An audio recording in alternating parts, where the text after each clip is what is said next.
So I'm Aspen. I'm second year at the University of Georgia in their IO Psych program. So I'm going to, and I did an Ignite presentation, so my slides are going to go automatically, so it's going to be even more nerve-wracking, but okay. So the title is Minimizing Identity Threats While Increasing Safety, Attending to Diversity Ideologies. So I think this is important because there's a major focus on diversity and inclusion in today's workplace. However, there's still an issue with attraction and retention of people of color and workers of color in general.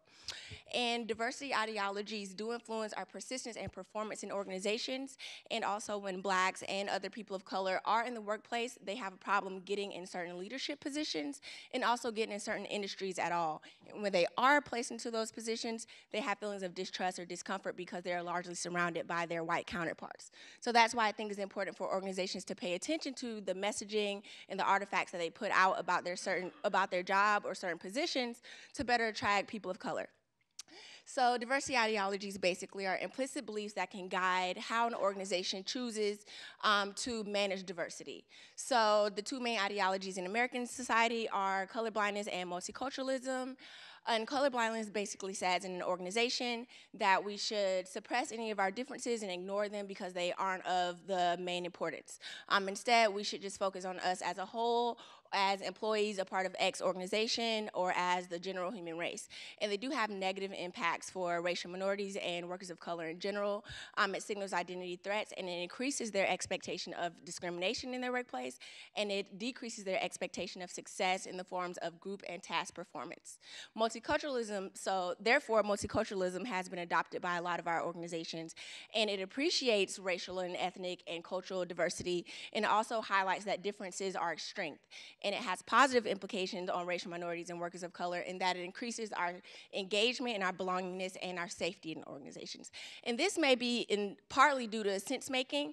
So racial minorities in general population are marginalized and oppressed, so they come into an organization and they're more likely to embrace ideologies and messages that signal that their racial identity is embraced and it's held in high regard as compared to colorblindness. So again, when they're exposed to colorblindness, they have feelings of danger because of their social identity. And when they're exposed to multiculturalism, they acknowledge that the differences are being praised and appreciated in their workplace. And that may be why organizations have now shifted towards an increased awareness of multiculturalism. However, multiculturalism does have its limitations. So while it embraces those who have historically been marginalized or oppressed, white individuals in the workplace feel like they are now being excluded because they feel like their identities are not being represented in multicultural messages. And also, when people of color do enter certain positions and leadership positions specifically, they feel like they are being compartmentalized in organizations and pigeonholed.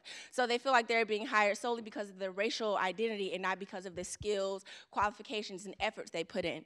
And lastly, organizations give this false sense of instant inclusion and diversity. However, there are structural barriers still in place that prevent racial minorities from getting into certain positions. And a counterintuitive finding that may impact how individuals respond to multiculturalism, specifically workers of color, is that when we are token minorities in organizations, multiculturalism does increase our representation-based concerns. So we have fears because of we are in small numbers, and we may in these cases, embrace or welcome more ideologies that promote our efforts and our qualifications rather than our racial identity. So we don't want to be looked upon as the ugly duckling or our racial identity being so salient.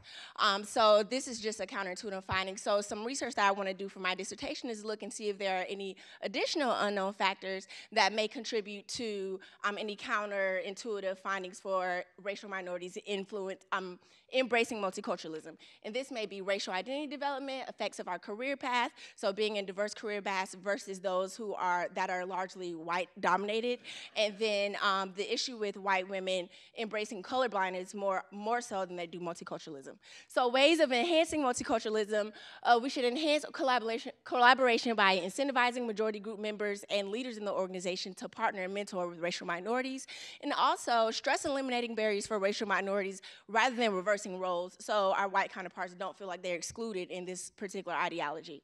So we should acknowledge our different identities and recognize that diversity is not this one-size-fits-all, but just because it seems that we come from same backgrounds because of our racial identity, we are very diverse individuals, and we have a lot of different backgrounds that we bring to the table. So culturally aware, it says diversity strategies and messages should be shared in organizations, and their messaging should align with the goal of what the organization hopes to become. Thank you.